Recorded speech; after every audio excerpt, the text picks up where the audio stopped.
Hey everyone, Kevin here once again with my 1, 2, 3 cents, and today I want to talk about the It Begins promo, the 1, 2, 12 reveal, if you will, that happened on Monday Night Raw with Chris Jericho. And of course, there was a lot of speculation before the show, even after the promo started running several weeks ago, that it was going to be Chris Jericho. And I think thanks in part to some spoilers on the internet, some folks posting pictures of Jericho at the Memphis airport Monday, it kind of took the surprise out of it, which, like I said, a lot of people already suspected that it was going to be Chris Jericho. But, I've said this before in blogs that sometimes, I miss the element of surprise. And now that we're all connected to Twitter and Facebook and all the different websites and YouTube and whatnot, it takes that surprise element away from when we were kids, obviously back before the technology was available. So in part, it's my fault as a fan for following those websites and staying up to date, but also,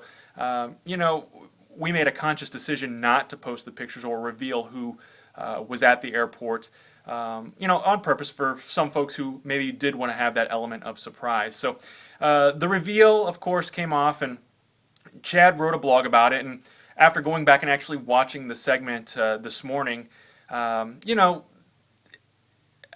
not going to criticize or pick it apart because I don't know what's going to happen. I'm hoping that we're on the verge of something big here.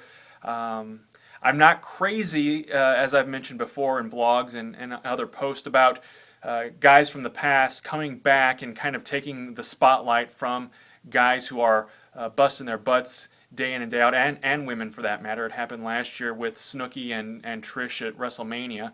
But not to get off onto another tangent, is Chris Jericho coming back for good? Is this a few month deal? Is this what's going on here? Is this going to be like The Rock, where he makes a few appearances and then he's out again, or is he back to stay?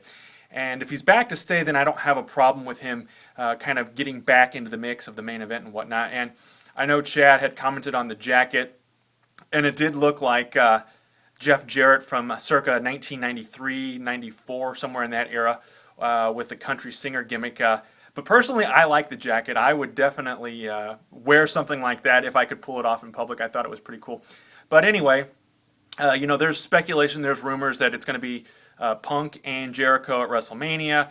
I'm not going to speculate. I'm not going to comment on the speculation. I'm just going to kind of wait and see how this plays out. Obviously, that was a teaser last night. It Begins, I think, is what it happened. It Begins. The new era of Chris Jericho started last night. Y2J is back. Where we're going to go from here, who knows? And there's a female involved in those videos too. Will we see her, and who will that end up being? So thanks for watching. Be sure to subscribe, read the blog. And I want to thank you all again for your support through the last 12 months or so. The blog is going through the roof, and so is this YouTube channel. I appreciate it. So be sure to hit the subscribe button and share my 1, 2, 3 cents with all your friends and family.